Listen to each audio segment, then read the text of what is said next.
The morning sun cast long shadows across the palace gardens as William stood at his study window, watching the groundskeepers tend to the roses his grandmother had loved so dearly.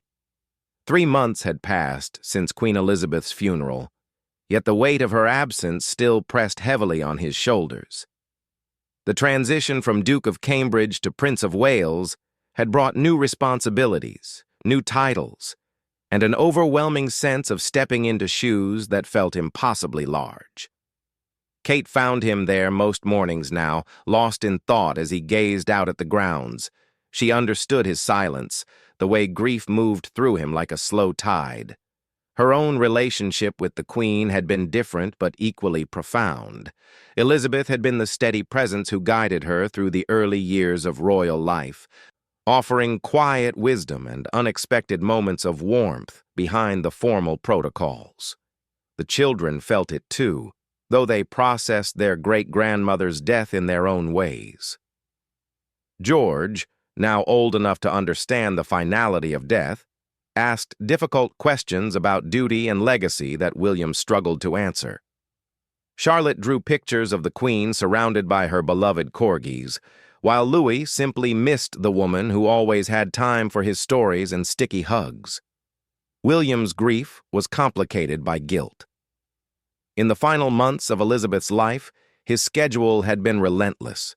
State visits, charitable commitments, and the constant demands of public duty had limited their private moments together. He replayed their last conversation endlessly, a brief phone call where she had asked about the children's summer plans.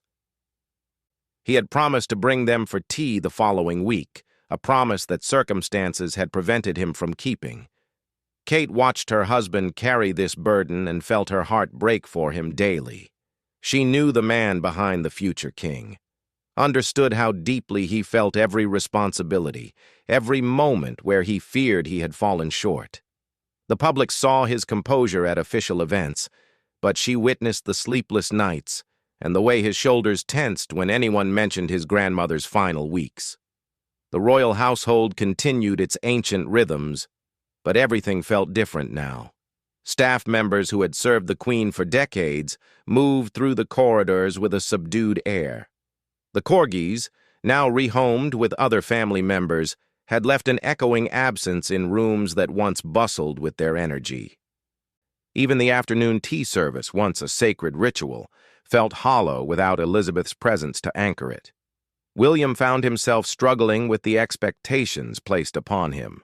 The public looked to him for stability and continuity, expecting him to seamlessly fill the void his grandmother had left. But grief, he was learning, did not follow royal protocol. It arrived at inconvenient moments during state dinners, overwhelmed him during ribbon cuttings, and left him staring at official documents, unable to focus on words that seemed meaningless. Kate became his anchor during these moments. She developed an intuitive understanding of when to offer gentle touches, when to create space, and when to simply sit beside him in comfortable silence. Their partnership, already strong, deepened as they navigated this new landscape of loss together. She took on additional duties without fanfare, covering for him when grief made public appearances impossible. The palace staff noticed the change in their dynamic. Where once William might have powered through difficult days with royal determination, Kate now provided the emotional intelligence that helped them both process their feelings. She encouraged him to take walks in the gardens, to call Harry despite their complicated relationship, and to allow himself moments of private mourning away from public scrutiny. One evening, as autumn painted the trees surrounding their home, William found a handwritten letter from his grandmother in his desk drawer. Elizabeth had written it months before her death, apparently intended as guidance for his future role. Her familiar handwriting covered several pages, offering wisdom about leadership, family, and finding balance between duty and personal happiness. The letter concluded with words that would stay with him forever. Remember that strength lies not in carrying everything alone, but in knowing when to lean on those who love you. Kate discovered him reading the letter, tears streaming down his face. It was the first time since the funeral that she had seen him truly break down. She held him as years of suppressed emotion poured out, understanding that this moment marked a turning point in their journey through grief. The letter had given him permission to be human, to acknowledge that even future kings needed support and comfort. The public remained largely unaware of these private struggles.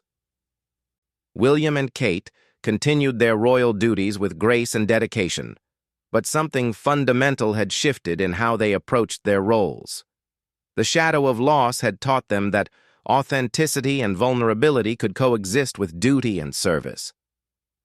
Elizabeth's death had not diminished their commitment to the monarchy, but it had reminded them that behind the titles and traditions were real people dealing with real loss.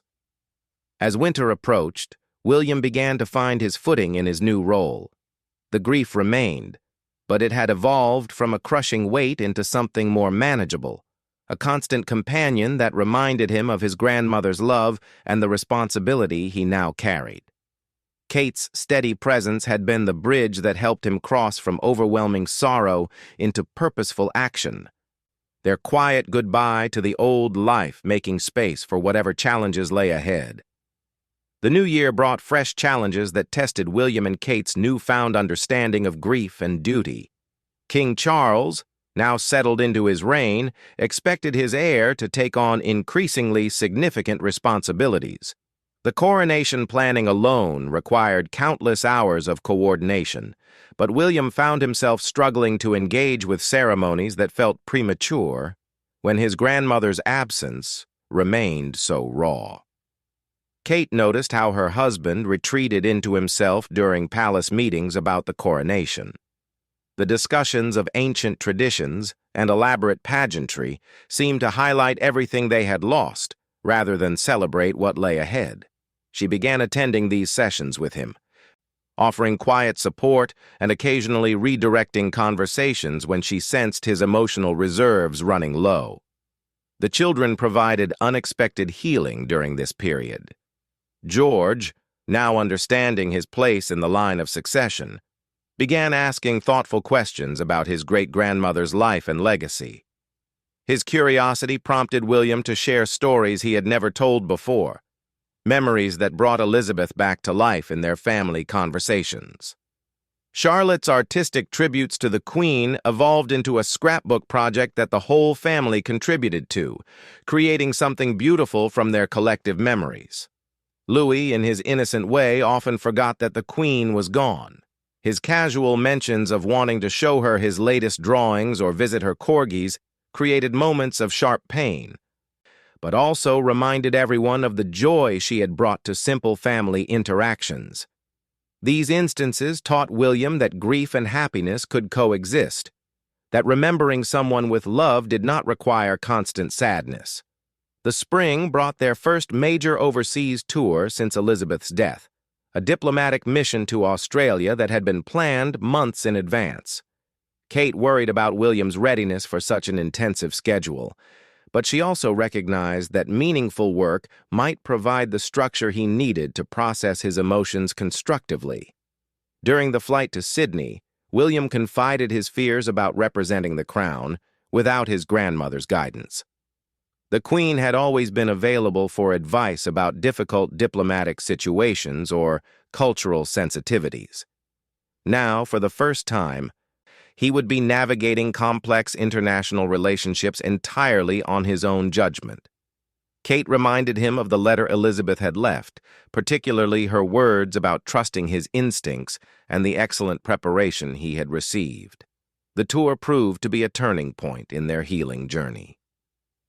Meeting with families affected by recent flooding disasters, William and Kate found themselves drawing on their own experience of loss to offer genuine comfort to others. Their empathy, deepened by personal grief, resonated with people in ways that surprised even seasoned royal correspondents. The authentic connections they made reminded them why their roles mattered beyond ceremony and tradition. One evening in Melbourne, after a particularly moving visit to a children's hospital, Kate found William sitting alone on their hotel balcony. staring at the city lights. He told her about a young patient who had reminded him of Charlotte and how holding the child's hand had suddenly made him feel his grandmother's presence again. It was as if Elizabeth's spirit of service lived on through their work, transforming their grief into a deeper understanding of their purpose. The Australian media noted the change in the couple's public demeanor. Where previous tours had showcased their charm and professionalism, this visit revealed a new depth of character. William's speeches carried more emotional weight, and Kate's interactions with families showed an intuitive understanding of suffering that had not been evident before their loss. Returning to London, they faced the reality of the coronation approaching in May. The planning had progressed without their full engagement, but now William felt ready to participate meaningfully in the preparations. Elizabeth's death had given him a clearer vision of what the monarchy could represent, not just as an institution, but as a source of comfort and continuity for people facing their own difficulties. Kate suggested they visit some of the craftspeople creating elements for the coronation ceremony. Meeting the embroiderers working on ceremonial robes and the florists designing the abbey arrangements helped them connect with the human effort behind the grand spectacle. These conversations reminded them that royal events were really about bringing communities together, something Elizabeth had always understood instinctively. The couple also made a private decision to incorporate subtle tributes to the Queen into the coronation planning. A bouquet featuring her favorite flowers would be placed at her memorial, and the choir would include a hymn she had particularly loved. These small gestures felt more meaningful than grand monuments, honoring her memory through personal touches that only family would fully understand. As spring progressed, William and Kate developed new rhythms in their daily life that acknowledged their changed circumstances.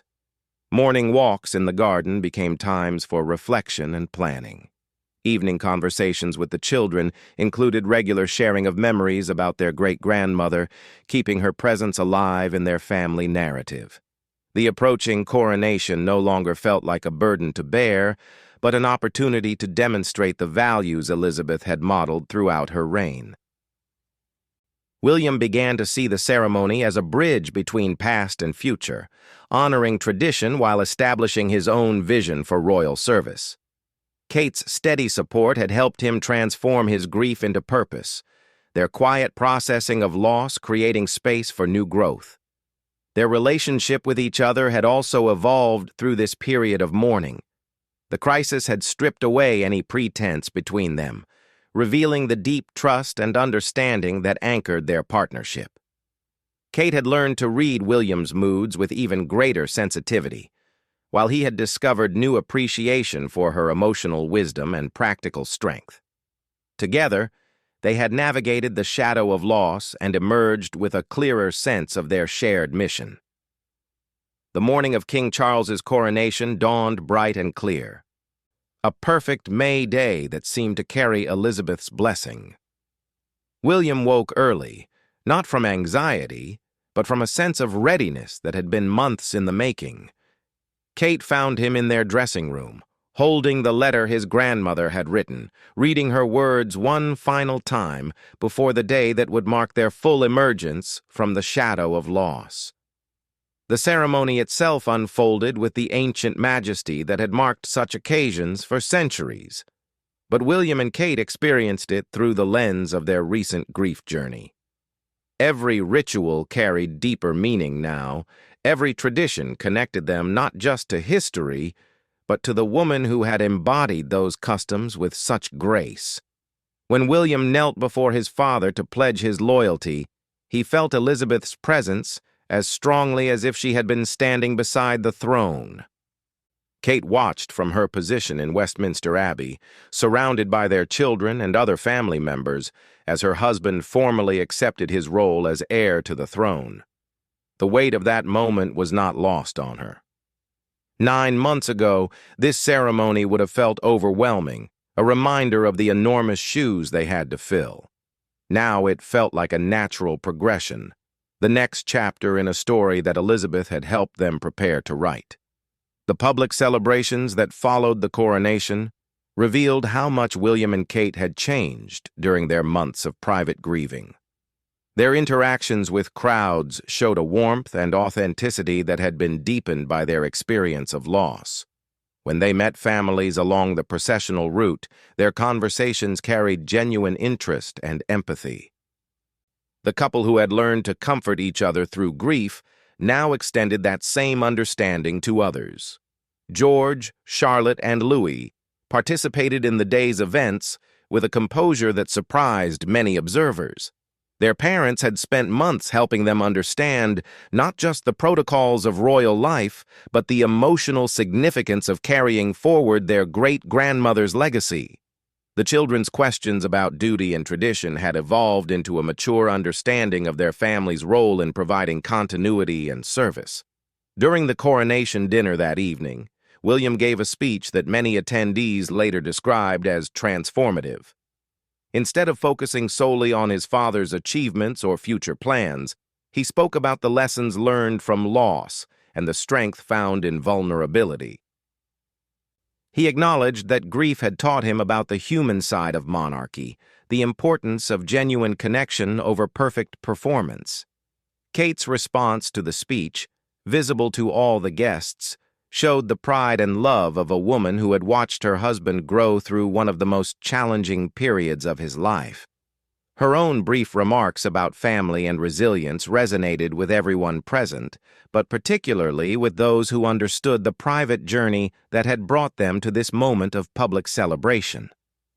The weeks following the coronation brought new energy to William and Kate's approach to royal duties. They accepted more engagements focused on mental health and bereavement support, drawing on their personal experience to advocate for better resources for grieving families. Their visits to hospices and grief counseling centers carried an authenticity that had not been present in their previous charitable work. One particularly meaningful engagement took them to a children's bereavement charity in Liverpool, where they met families struggling with recent losses. William's conversation with a young boy who had lost his grandfather reminded everyone present of his own recent experience. His advice to remember the good times and talk about your feelings came from hard-earned wisdom rather than royal talking points. Kate's work with the charity's support groups revealed her own growth through the grief process. She shared strategies that had helped her family cope, including creating memory books and maintaining family traditions that honored their lost loved one. Her practical suggestions and emotional support made real differences in the lives of families who had felt isolated in their mourning. The first anniversary of Queen Elizabeth's death arrived in September, marking a full year since their journey through grief had begun. William and Kate chose to commemorate the day privately at first, visiting her grave with the children and spending time reflecting on how much they had all grown. The public memorial service later that week showcased their transformed understanding of loss and legacy. Their speeches at the memorial service demonstrated how completely they had integrated their grief experience into their royal identity. William spoke about his grandmother's example of finding strength in service to others, while Kate highlighted the importance of allowing children to process loss at their own pace. Both addresses showed remarkable emotional maturity and genuine insight. The autumn brought new challenges that tested their resilience in different ways. International crises required William to step into complex diplomatic situations without his grandmother's counsel. Kate took on additional patronages that demanded emotional energy and public attention. Both responsibilities might have overwhelmed them a year earlier, but their experience navigating grief together had prepared them for whatever difficulties lay ahead. Their marriage had also been transformed by their shared experience of loss. The crisis had revealed depths of love and support that might have taken decades to discover under normal circumstances. Kate's unwavering presence during William's darkest moments had created a bond of trust that would anchor their partnership through future challenges. His willingness to be vulnerable with her had opened new levels of intimacy and understanding. As winter approached, William and Kate found themselves in a fundamentally different place than they had occupied a year earlier. The shadow of loss no longer darkened their days, but had instead become a source of wisdom and strength. Elizabeth's death had taught them that true royal service required not just duty and dignity, but also humanity and genuine care for others. Their quiet goodbye to the woman who had shaped their understanding of monarchy had indeed left an unforgettable mark, but not the scar they had initially feared. Instead, it had become the foundation for a new chapter in their lives, one marked by deeper purpose, stronger partnership, and an authentic commitment to serving others who faced their own seasons of loss and healing.